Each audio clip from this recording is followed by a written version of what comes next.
What would happen if the rational mind of Sherlock Holmes was forced to confront the dark insanity of Lovecraftian horror in an early 90s adventure game? The result is a title so strange that after 3 complete playthroughs, I'm beginning to lose touch with reality, as its blend of logical puzzle solving and eldritch moon logic burrows ever deeper into my psyche. I've played many bizarre games in my day, and if you're my age, you know most of them came from that legendary bargain bin of CDs at the back of the computer store. Yet, this game puts many of those budget titles to shame with its sheer, unrelenting weirdness. Sherlock Holmes: The Awakened is a masterpiece of puzzle design and storytelling, a work riddled with bugs, quirks, idiosyncrasies, and moments of pure, unadulterated insanity. Around the time of my second playthrough, I even began to wonder if the designers over at Frogwares might secretly be in some sort of Cthulhu-worshipping cult, using their digital opuses to drive their fans ever towards madness. Don't believe me? Watch this brief cinematic that unfolds when you solve one of the game's many puzzles.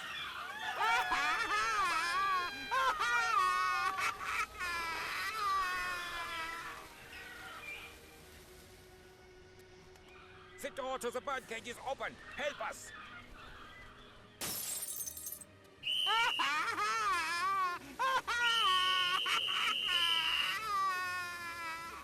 So I fell down this rabbit hole to the very depths of the Rylethian seas a few months ago, when I covered on this channel Cyanide Studios' Call of Cthulhu. I then began to discuss with you, my audience, which Lovecraft game I should play next in my never-ending quest for the bit of gaming media that best embodies the Lovecraft world I love so much.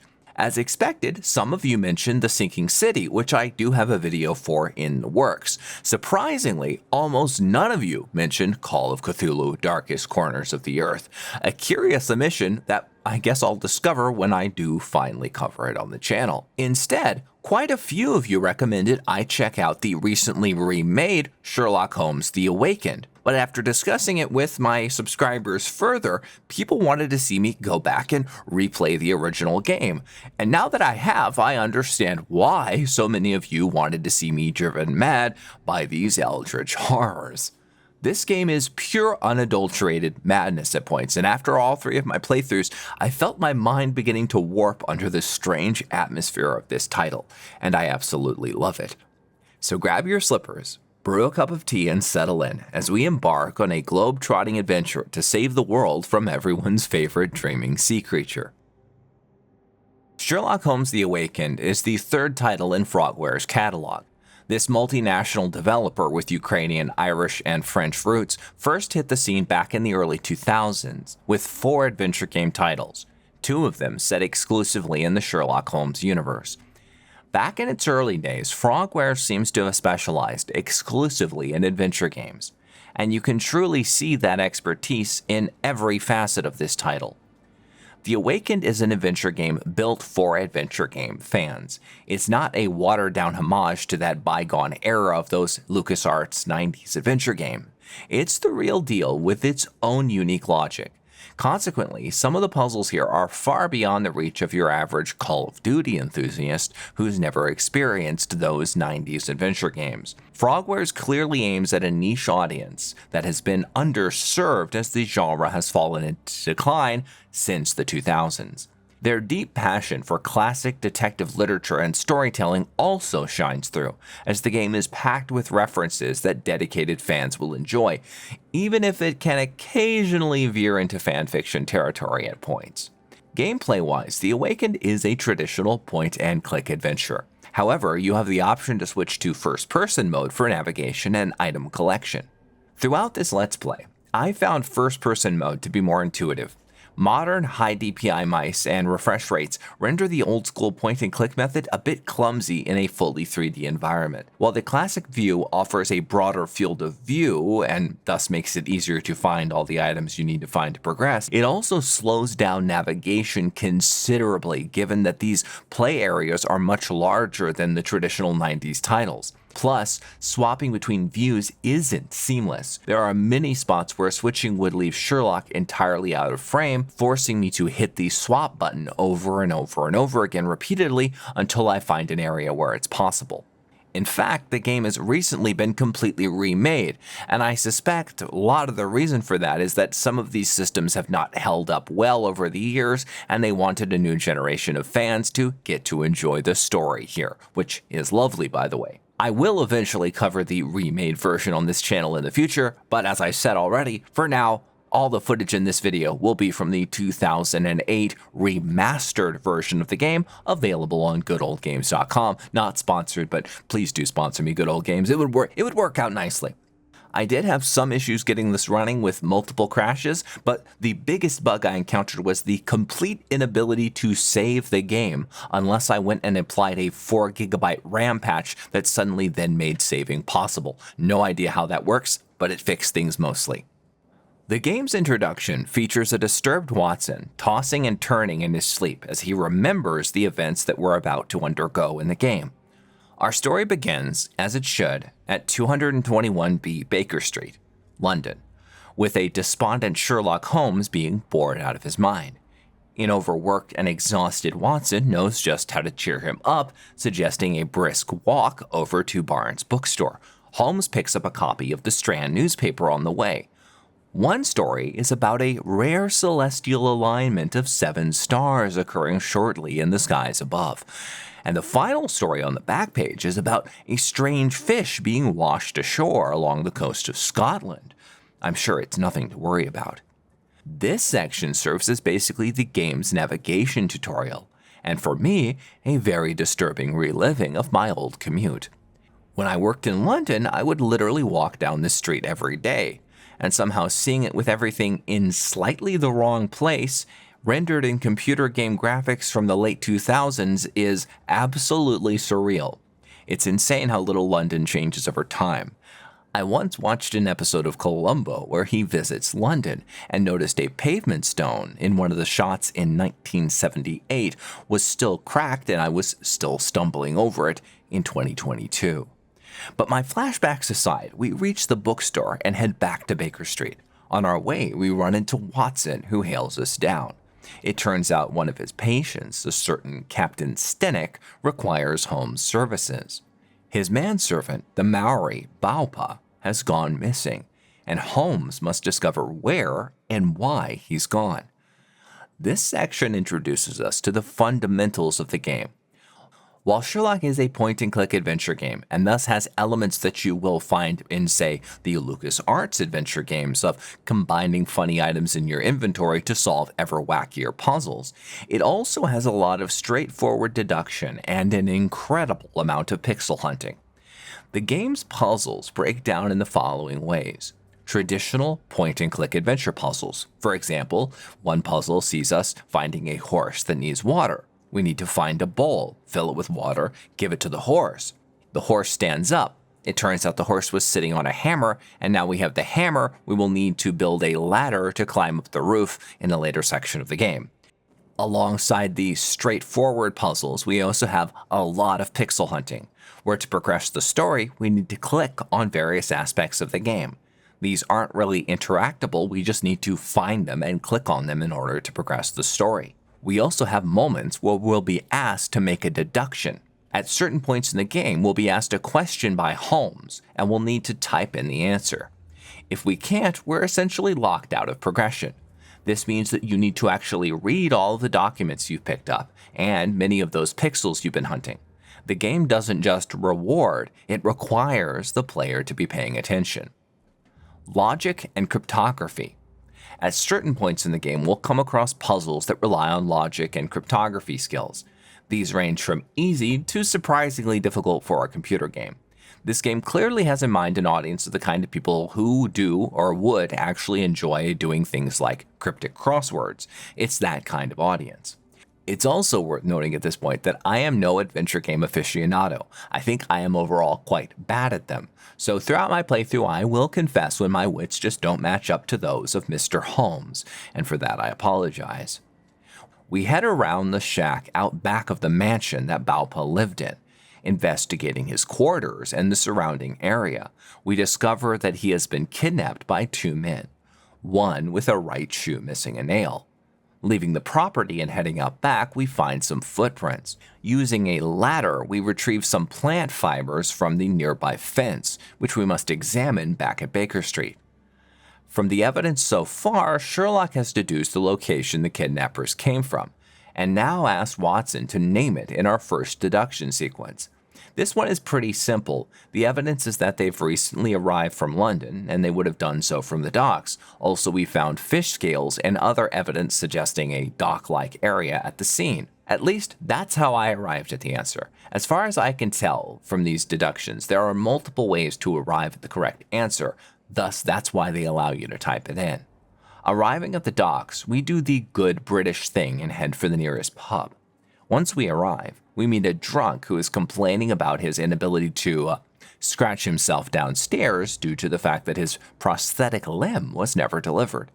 This introduces us to the first Monkey Island-style comedy quest, whereby if we find a nearby drunk postal worker who is mugged by nearby bootleggers, we can seek out the package and retrieve it for the man. If we give it to him, he'll give us the hook he was using to scratch himself with. We'll need to use this hook on a piece of rope to open the door to progress to the next area. Standard adventure gaming stuff. We have little to go on initially other than the man who was missing the nail from his boot, so we're directed by the barkeeper to seek out Portmaster Harper. He's not home, but we can go inside a house across the way. Inside, we find a Nepalese woman whose son has also gone missing, and the description she gives of the man she holds responsible matches the description the barkeep gave us of a man by the name of Dirty Summers. The barkeep tells us Summers was holding creepy meetings at the back of the pub. Upon examining the table at which he sat, we find several eldritch symbols drawn on the table, which we sketch down and will need to progress later on. Continuing on, we meet the aforementioned drunken postman who was force-fed liquor by bootleggers. As a Londoner of some years, I can confirm being forced to drink in the streets of London is one of the risk factors in going to the docks. After we complete this puzzle and receive the hook, we can now investigate Summers' warehouse. By putting the hook on a bit of string, we can open the door. Once inside, we solve a puzzle involving a vat of water and use it as leverage to open the gate downstairs. As well as something Sherlock will come across a lot in this game, blood all over the floor. Blood. Blood. Blood. Equipped with a newfound lantern and the door to the area below now unlocked, we proceed to discover what's below. Here, we are stopped by the game's first real puzzle. Everything up until now has basically been a tutorial and on the ultra easy side for an adventure game. There are several symbols that we must push in order, but the symbols are in incomplete form. By shining the strange lantern on the symbols on the wall, we can make them whole if we place the light over the correct section. We're looking for the sequence that was drawn by Dirty Summers back on the table at the bar. Not too difficult, and with a bit of effort, we're into the chamber below. In the chamber below, we find the body of a man on an altar, as well as some evidence sketched on the floor, a symbol, a square with a plus sign in it. Holmes deduces that we're too late and the kidnapped men have been shipped out of the warehouse to some unknown destination after spending some time here under the effect of a strong opiate present on a nearby table. We find the passport of one of the men involved, an Amos Colby from the Northwood Detective Agency. We also take a sketching of some of the strange symbols on the altar, and as our investigation concludes, we witness a horrific sight. Upon returning to Baker Street, no doubt scarred from what we've seen so far, with the help of Watson, we investigate the origin of the opiates. As a result, we immediately return to the dock to check on the ship's manifest to find out how they arrived in London. Nearby, we find some sticky footprints that match those from the Stenick residence, and follow them to a nearby store of the drugs. It turns out they're from an institute called Black Edelweiss. Holmes concludes that this Amos Colby was investigating the goings-on here, and that what we've witnessed so far were his attempts to leave clues for us to pursue further. Based on that square with a plus sign and the Black Edelweiss logo, we're supposed to conclude the location of our next adventure. That's right, Switzerland. I actually got to admit this one took me a while. I initially typed in Austria because I've watched The Sound of Music too many times as a kid and didn't quite know that Edelweiss could be a national symbol of any other country. The real kicker here is that square with a plus sign is just actually the Swiss flag. That wasn't too hard, but the easy bit is now over as Holmes and Watson get on a train to Switzerland. There's a lot of lovely little sections in this game that make me realize why it has fans to this day, as there's some nice banter here between Holmes and Watson where Sherlock tells Watson he'll be on his own investigating Black Edelweiss. This, of course, is a clever lie concocted by Holmes, who, as Watson enters the Institute, dresses up and begins to act as Irish-American detective Amos Colby.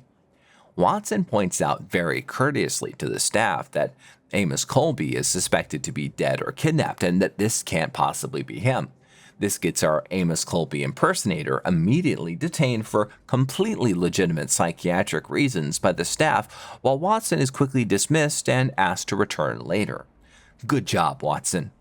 Holmes and another patient are taken into the back for immediate sedation. If we're quick, we can grab the syringe and replace it with water so that Holmes isn't drugged. And as we awake in our cell, it's time for some standard puzzle adventuring as we speak with the inmates of the hospital. This here is standard adventure game fare. We need to do several things to progress and open up new areas by removing the patrolling guards that block our way.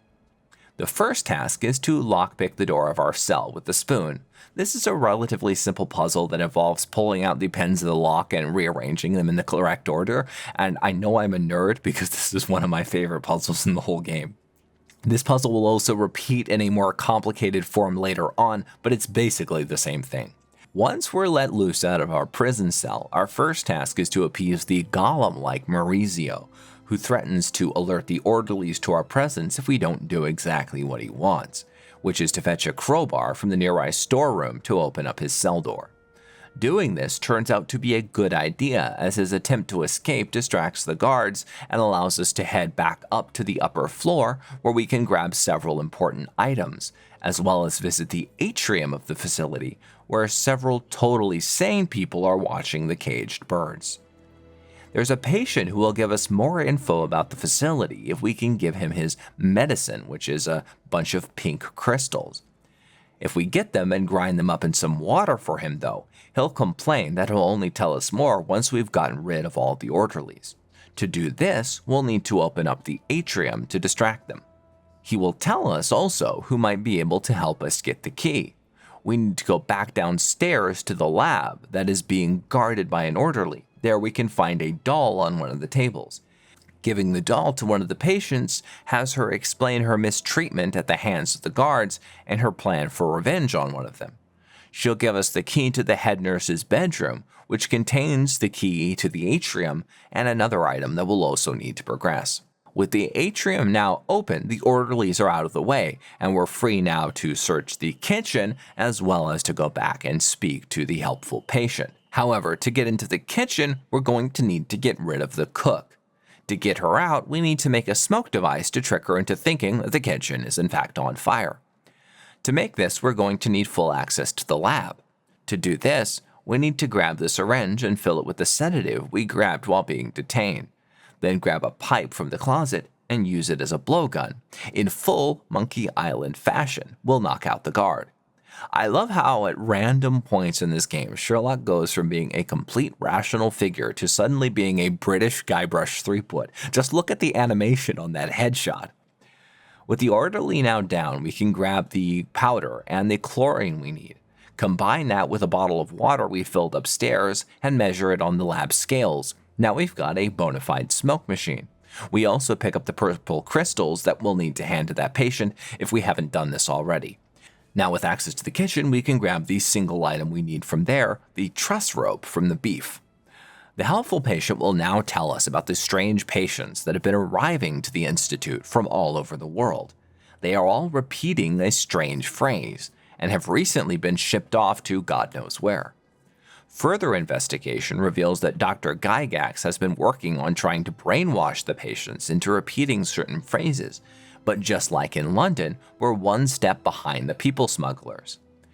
We've got everything we need now to go down to the basement, but to do it, we've got to open a security door that initially would require 2 people to do so. By combining a table, an anvil, some knitting cloth, and a bit of string, we're able to open the door to the basement below. Here there's a lovely little puzzle that involves us dressing up as the former head of the Institute to trick one of the patients in the basement to be an informant for us about Dr. Gygax's activities. With a pair of glasses and a fake beard, one of the patients will tell us that Dr. Gygax has been up to no good, and he's been making strange noises in the middle of the night. If we pull the nearby torches in the pattern the patient describes, we'll open up a cell where a strange guru figure is reciting absolute gibberish. He'll ask us a question, and if we've been paying attention, we'll know the answer. He asks us who he is. He is the Light of the Abyss, which we find referenced in one of the game's many notes in the form of a poem.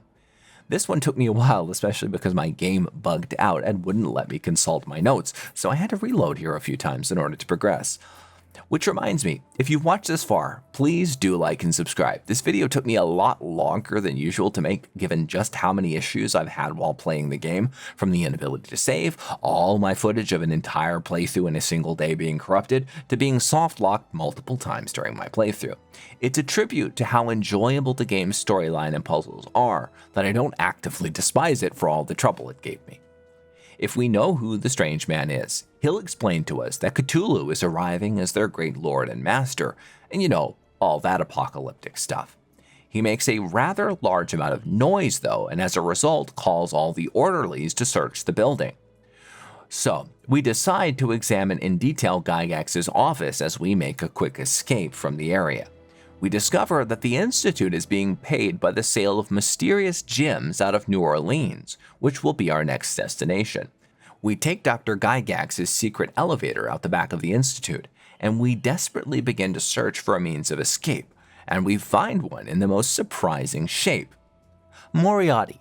Yes, our nemesis Moriarty has been trapped and zombified in this Institute since the events of the Reichenbach Falls. This is where I said the game can feel a little bit like fanfiction. Sherlock will attempt to convince the zombified Moriarty that the incoming orderlies are none other than Sherlock Holmes. So he does this.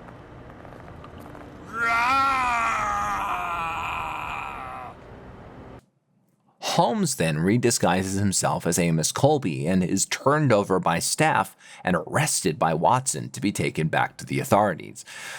Oh, Watson, you're so thick. With us once again in the perspective of Watson, Holmes will ask us where we are to continue our investigation. If we've read the Telegraph, we'll know the goods being discussed with Dr. Gygax were in New Orleans. And so it's off to New Orleans we go. I must admit, there's another useful function that these sections provide. They cause the player to go back and read all the notes they've acquired so far. The game's note system is divided into dialogues, documents, and reports. Dialogues are all of the main story and plot dialogue. Documents are items we picked up as part of our investigation, and reports are Holmes's own observations about the various clues we've encountered. After we've settled on our next destination, there's a little Easter egg here where a young Hercule Poirot enters the train car to ask Holmes to help him solve a puzzle box. Yeah, get in your place, Agatha. One load screen later, we're on the shores of the good old US of A in the docks of Louisiana. It's worth saying here something about the game's environments. For 2008, the game looks reasonably decent. The environments, as I mentioned with my flashbacks to my London commute, are strangely accurate in an almost uncanny way. By that I mean they're not super accurate, but they're very representative of the core feeling and vibe of an area, which shows good art design. There's also a good amount of variety between the streets of London, the boorish grays of the Institute in Switzerland, and the warm sun of Louisiana. As we'll progress, we'll see even more variety, and it's really appreciative and gives the game really great atmosphere. Atmosphere is something I've always thought was absolutely necessary for a good point-and-click adventure game, as you spend so much time wandering around in the world. It's one of the reasons I've struggled to ever enjoy games like Deponia, which has Everything to me in there feels kind of the same, as opposed to a game like Grim Fandango, which has some absolutely awesome environments. Anyways, arriving in Louisiana, we immediately head off to exchange our money, but we're told the place is closed for the day. If we show our money to the man outside of the front of the exchange, he'll tell us we should go and speak to Champagne, a local Creole who knows the area. We need to walk a suspiciously long way to the other side of town to meet this man. When we speak to him, he greets us in one of the worst Louisiana accents I've ever heard. Don't mind the dogs, they just don't take to the smell of gentle folks, especially foreign ones. So what can old Champagne do for you? And we inquire what he knows about the illicit exchange of precious stones within the region. He tells us that the butler of a one Mr. Arnson has been dealing in precious stones lately. We assume then that Arnson is likely to be the contact Guy Gix had mentioned, and so we decide to set off to investigate his house. Just as we do so, Holmes is mugged by some nasty American riffraff, and we get to find out why the walk over here took us so long, because we've now got to trace our steps back as part of the game's chase sequence. It's pretty simple. We basically need to click on the correct item in the environment to move forward in every sequence, but it's got a nice comedy slapstick nature to it that recalls the early silent era cinema films. Just as we're about to catch the thief, though, we run into the local sheriff, who seems to be in league with the thief. And to put it bluntly, the only strangers around here the sheriff seems to tolerate are the tentacled kind, because he's clearly in league with our jewel smugglers and doesn't want Holmes to go and investigate any further. He reminds us that without our papers, which were just stolen, we've got no right to be in the good old US of A. But of course, we ignore him and head immediately off to the French Quarter. As we walk down its opulent streets and stand in front of Arnson's mansion, we find a distressed maid, Eula, standing outside. She tells us she hasn't heard from her little brother, who is one of Arnson's servants, for several days, and is certain that something bad has happened inside the manor.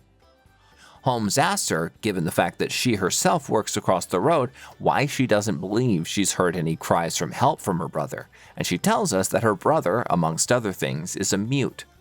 She lets us in the back door of the stables to continue our investigation, wherein we find a poor, thirsty horse that's quite literally on its last leg.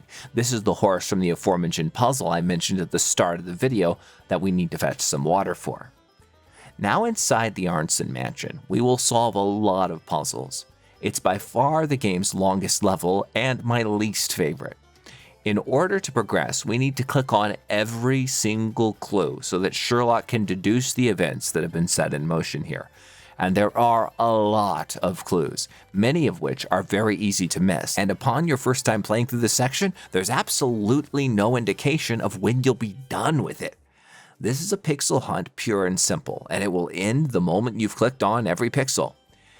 As we investigate the house, Sherlock deduces from the deceased farmhand lying on the floor of the living room that there was an attack of some kind, and that someone was dragged out back to the nearby docks.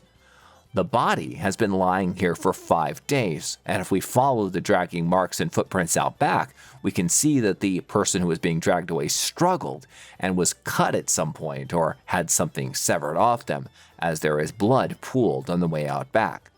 One room to the house is locked, and Sherlock is convinced there's someone inside. This will turn out later to be Eula's little brother. Investigating another room reveals yet another servant's quarters. This appears to be for Arnson's personal manservant, the butler who is selling the gems.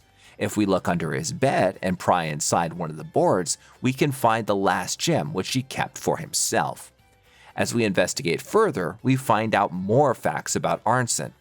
In his bedroom, we find a pamphlet that we will need to use to solve the next major puzzle.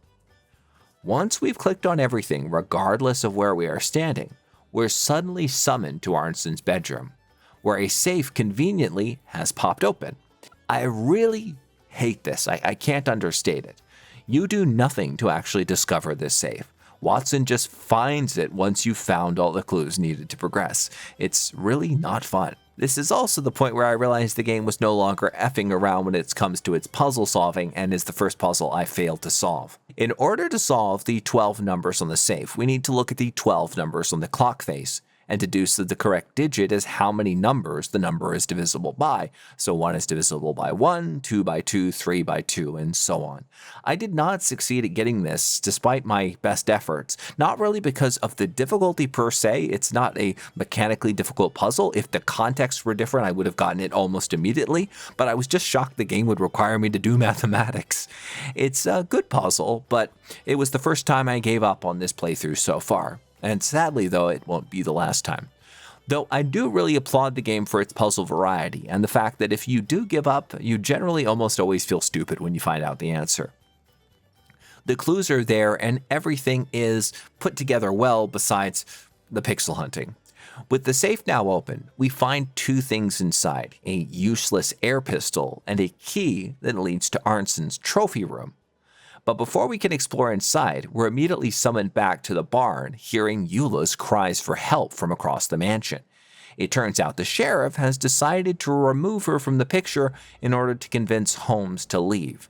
We rescue her by breaking into the barn using a nearby log as a battering ram, just in time too.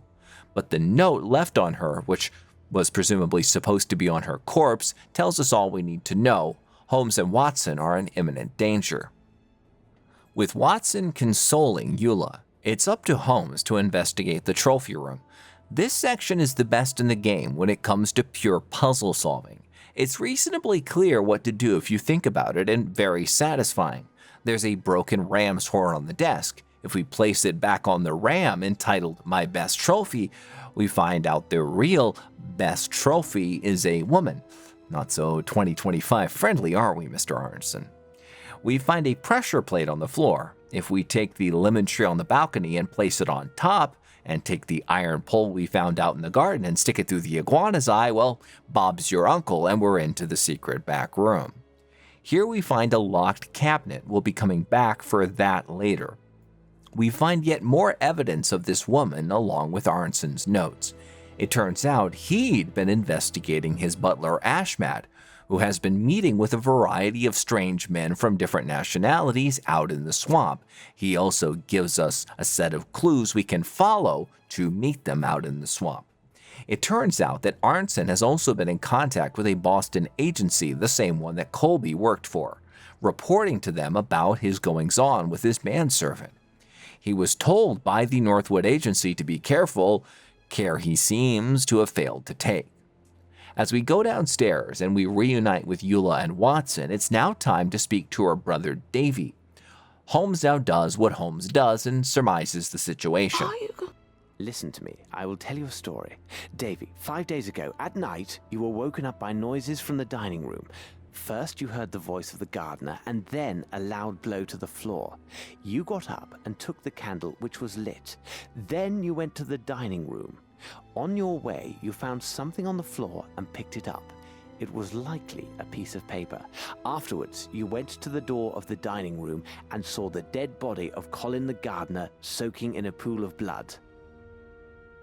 You also saw Ashmat, the other servant, dragging Mr. Arnson, who seemed dead, towards the door. Ashmat saw you, struck at you with his knife, and caught you in the arm. Seeing that this blow had not killed you, he raised his knife to strike again and eliminate the only witness to his heinous crime. But something stayed his hand. The item you picked up was far more important. He paused to snatch it up, giving you time to run away and barricade yourself in your room. But if you were there, why didn't you do anything? Mr. Holmes was not there, miss. But if he tells you that things have happened in such a way, you should believe him without any doubt. Then you are a kind of hoodoo man. In some way. The actress who voices Eula is also in the running for the very competitive competition of worst voice actor in this game. Davy helpfully jots down the contents of the notebook that was so important to Ashmat that it resulted in his life being spared. It's a cipher, and by far, at least for me, the most difficult of the game's puzzles. With Eula and Davy safely across the street, we can resume our investigation. And it's here that I got soft-locked. If we read a clipping from Arnson's library, we'll discover that lemon juice will get rid of mosquitoes, so taking a lemon from the lemon tree and rubbing it all over Watson will let us pass the mosquitoes to the back docks. However, if we go and examine the end of the docks, the rope that's lurking there, without having made sure to touch every single clue so far, the game will soft block. I've tested this multiple times on multiple playthroughs on different PCs. If we don't end up soft locking our game, however, Holmes will conclude that our only option is to get a boat and set off to the swamp to discover what happened to Arnson. To do this, though, we're going to need some money. If we head back to town and make a bouquet of flowers from Arnson's garden and hand them over to the local madam, we'll be introduced to Lucy, Arnson's woman friend, the trophy one. She will come out and speak to us and confirm that she hasn't heard from Arnson in several days. She tells us, however, that there is a substantial sum of money hidden in the cupboard in the back of Arnson's house, that one we couldn't open. She also tells us that the only way to open it is with his signet ring. If we take the champagne bottle we discovered back in Arnson's house and give it to good old Champagne, he'll give us some wood and some nails, but no boat. We'll need the full amount of cash for him to give us the boat that we'll need to pursue Arnson. If we read some more of Arnson's books, we'll also be told that raccoons have a fondness for shiny things and are local scavengers. They also reside in nests up in high places. If we're careful, we can also look around and spot them prowling around Arnson's garden. If we've done this, we'll be able to guess raccoon when Holmes asks us who has taken Arnson's signet ring. If we take the day-old ham from the kitchen and set it out for the raccoon, we can locate it in its nest at the top of the house. We can then use the nails and boards and the hammer we got from behind the horse to make a ladder to climb up and grab the signet ring that had been taken from Arnson's hand after it was chopped off during his kidnapping. With the case now open, we can take Arnson's elephant gun for protection, as well as the money we'll need to buy the boat. But just as we do this, the local sheriff storms the place, intent on killing Holmes and Watson. We can use the ladder again to escape down the front of the building. If we head back to Champagne with the cash, we'll be off to the swamp. Remember when I said the game has great variety when it comes to environments? Well, this one really shines, going from the bright, sunny day of New Orleans to the gloomy docks with tribal drumming in the background is excellent. The puzzle here is really simple. We've got to look for the blue buoys as we make our way through the swamp. At a certain point, we'll be blocked by gators and need to shoot down some of the bodies hanging from this terrifying tree in order to distract them. Eventually, we'll arrive at the camp where these strange men were staying. Only one remains behind, and I'll play a clip for you here so you can enjoy Watson's heroics. Do not fight the calling. Soon you will end his dreaming, and your world will be swallowed whole. Bow down and give thanks. You are the food of his new world.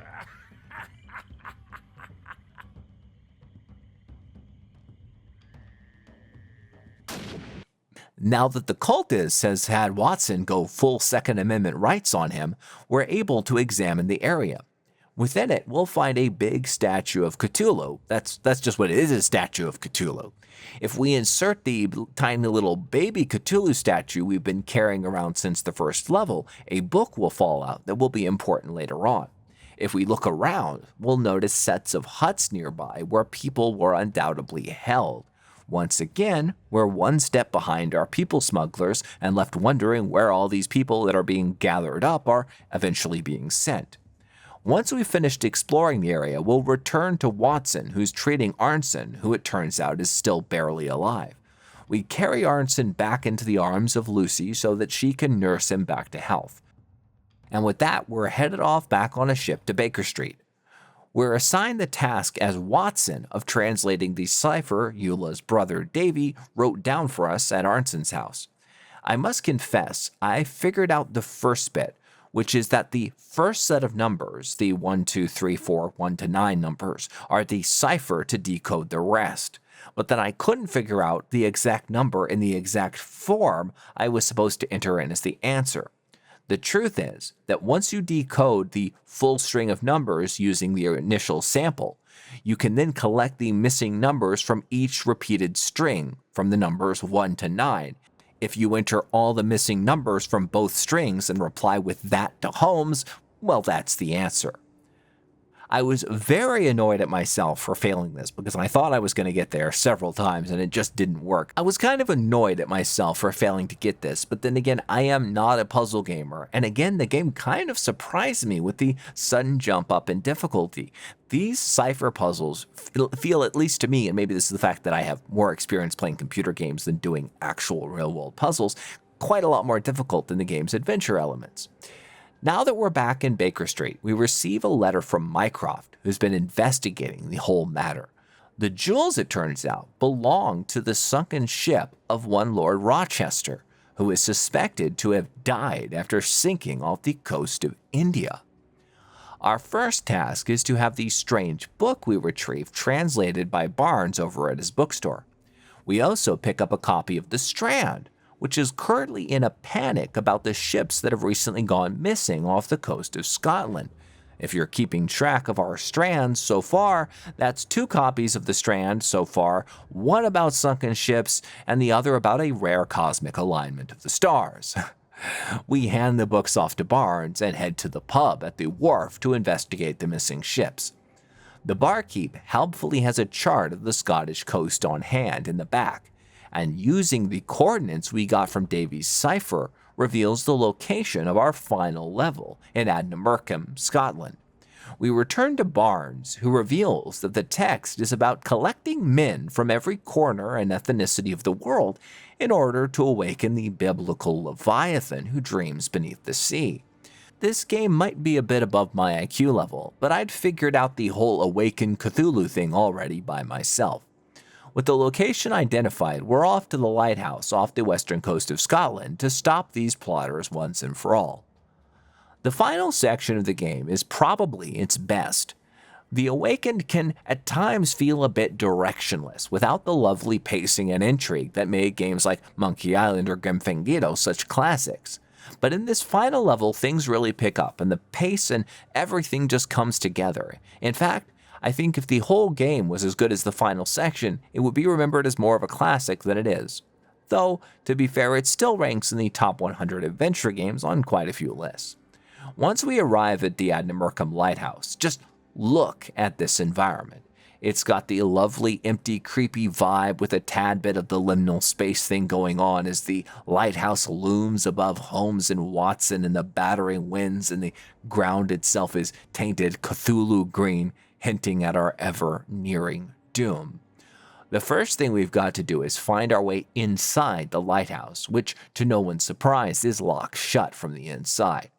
If we follow the clues laid out for us so far about pirate legends of the island, we'll know there's a nearby rock a certain number of paces from the 3 geysers on the ground. Removing the rock with a metal bar that we found nearby will reveal a way down. Grabbing a nearby rope, Holmes descends and falls into the depths. We're now playing solo as Holmes, with Watson attempting to help us from above. As Holmes, we complete a series of puzzles in these sections to work our way through the pirate hideout and into the lighthouse proper. The first section involves putting together a makeshift explosive device and torch so that we can navigate below. Eventually, we stumble upon a crack in the rock face above and use a metal funnel we've collected to call out to Watson, who, being Watson, believes us to be a ghost. Real helpful, Watson. As we progress, we come to another puzzle that involves finding the correct order of symbols on a wheel, which is basically trial and error as we need multiple attempts. This is a reasonably easy puzzle this far into the game. Let me know if you also found the final sections of this game super easy if you've played it, because they're an almost D-spike in difficulty as we continue. Solving this leads us through the door that can only be opened by a peg leg. Because pirates, and with some help from Watson above chucking us down the mast of a nearby ship to traverse a gap, we're finally on our way through and into the lighthouse. We unbolt the door for Watson, but find that foul incense blocks our way forward. This is easily resolved by heading back outside into the rain and retrieving a bucket from a nearby abandoned shed and filling with water from a barrel. As we begin to put out the braziers, we're confronted by the first of the gang's leaders. It's none other than Arnson's servant, Ashmat, who, I know I've complained about the voice actors in this game, but this guy here is giving it his all in this performance, ladies and gentlemen. I am Ashmat, true believer of the great old ones. Tremble, fools! I will fill you with lead and then stuff you with octopus! We pursue Ashmat up the stairs, but Watson has wasted all his ammunition. Good job, Watson. But Holmes hints that Ashmat's faith might be a weakness. So if we take a bit of board and some nearby human blood, we can paint the symbol of the light of the abyss on the board. This will cause Ashmat to have a heart attack when he sees it. You're so smart, Holmes. With Ashmat out of the way, we can proceed upstairs, only to meet guess who? It's that evil fiend from the game's first level, Dirty Summers, and his companion. I love how this guy literally charges at Watson running through the wall of the level. With the two of them dispatched, we've got to figure out where they've hidden the key. Thankfully, the game gave us the most obvious clue ever as to where it's hidden. With Watson having done a little post-mortem surgery on the man, we retrieve the key and head to the top of the lighthouse to confront the mastermind behind the entire plot. It's Lord Rochester, who has spent some time at the bottom of the sea and managed to lose his mind. He praises Holmes for his pursuit so far and offers to reward us with, the cold tentacle embrace of our Lord and Savior, Cthulhu. Holmes pleads with him to remember his family back in England, who never stopped searching for him after his disappearance, but his mind is far now too loyal to the old god beneath the sea that he serves. Watson, meanwhile, is trying desperately to save the remainder of the brainwashed souls who are chanting the lines from the book and walking blindly off the edge of the lighthouse to their doom in the ocean below. Holmes concludes the only solution to save the day and end the ritual is to dispel the darkness, because light dispels darkness? I don't know how that's something Sherlock Holmes would ever normally say, but I'll suspend my disbelief. This is also remarkably simple to do. We just swap a bottle around in the lighthouse, and with that, we've solved the game's last puzzle and our adventure comes to an end. If you've watched this far into the video, please do like and subscribe. It helps me out in the algorithm. And with artificial intelligence pumping out literally millions of videos a day, it's harder than ever for a small YouTuber to gain any traction, so it really helps me out. As usual, Sherlock now summarizes the plot for those of us too thick to put everything together ourselves. A singular destiny was the fate of young Lord Rochester. Those who saved him from drowning in those dark waters off the Indian coast served only to cast him into the true abyss, that of madness, a brilliant young man of noble blood whose intelligence was perverted to the service of appalling ancient rites. What did he see or envision that transformed him into such a beast? To bring all those wretched souls to the slaughterhouse like so many sheep, then assemble a confederacy of criminals and psychopaths like the sinister Dr. Gyjax, who used the sale of precious stones to ensure only the purest and most robust racial specimens were obtained for his purposes. Such men who would survive not only a long voyage imprisoned in the depths of a ship's hold, but the torture and drugs intended to hammer into their brains a sordid litany from the end of ages. Monster and genius, one and the same. Next was the discreet placement of his men in cities ideally located to secure representatives of every nation on Earth. Blacks and Chinese gathered in the Americas, the people of Oceania and Asia in London, Eastern and Central Europeans gathered in Switzerland. Their delivery timed to the exact moment and place dictated by ancient rites and a precise stellar alignment. Finally, to find the only building perched over the water, where the builder had the convenient caprice to install Egyptian statues, and then to eliminate the lone occupant, taking their place by posing as their nephew and traditional heir to the post. Did genius create the evil, or evil the genius? In the end, I think Frogwares did a great job of blending together these two literary giants. Perhaps my one complaint is that Sherlock seems a bit less atheistic, as I pointed out with that whole darkness dispels light line, than he can come across in the novels. He's a bit too willing to accept the absolute magical and occult leaps in logic that the story requires of him. But maybe there's too much of me who's watched too many recent atheistic adaptations of Sherlock, and I'm not really in touch with Conan Doyle's original works anymore. The puzzle elements in the game are all solid, as I've said, and I enjoyed the adventure game puzzle side the most, with the ciphers being a bit above my pay grade as someone with severe dyslexia and intellectual laziness. My favorite thing, though, is just the overall atmosphere of a game that wants to tell a story and have some fun doing it. It's a real shame that we don't get more titles like this these days. They're a bit of a relic from when gaming studios just took more risks with what they did. You can tell Frogwares was having a lot of fun when they made it, and in the end, that's really what shines through when we come to the end of it. And with that, I think it's time to say goodbye, and I'll see you again when we review another Lovecraftian game or, heck, anything. Until then, peace.